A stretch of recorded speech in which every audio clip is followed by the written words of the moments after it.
একবার ভাবুন, ভারতের বিপক্ষে ব্যাট করছে কোনো এক ব্যাটার, আর তাকে আউট করার অপরাধে ভারতীয় বোলারকেই ইনস্টাগ্রামে তুলো করছে ভারতীয় ক্রিকেট ভক্তরা।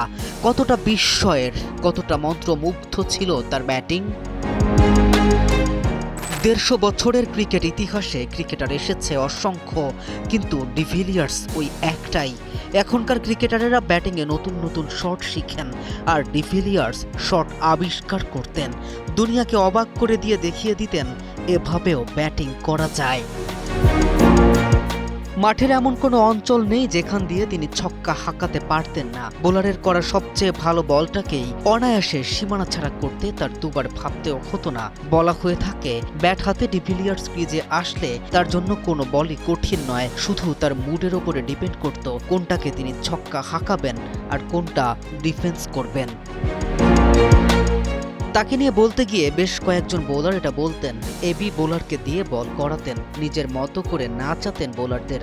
বোলার এবং ব্যাটার দুজনেই বুঝতে পারত পরের বলটা কোন ডেলিভারি আসতে চলেছে। বোলার বুঝত এবি বলটাকে সীমানা ছাড়া করবে, কিন্তু উপায় না পেয়ে বাধ্য হয়েই সেই ডেলিভারিটা করত। ক্রিকেট যার হাত ধরে দেখেছে অগণিত রেকর্ড, তবে শুধু রেকর্ড দিয়ে যে তাকে বর্ণনা করা যায় না, যেমন বর্ণনা করা যায় না সজ্জার মানদণ্ডে কোনো অষ্টাদশীর রূপ, পরিমাপ করা যায় না মাঠ ভর্তি সোনালী ধানের ক্ষেত দেখে কৃষকের হাসি মাখা মুখের ওজন। ক্রিকেট থাকলে সোনালী অক্ষরে থেকে যাবে কিংবদন্তির নাম, Abraham Benjamin de Villiers. K M Rafin, news 24।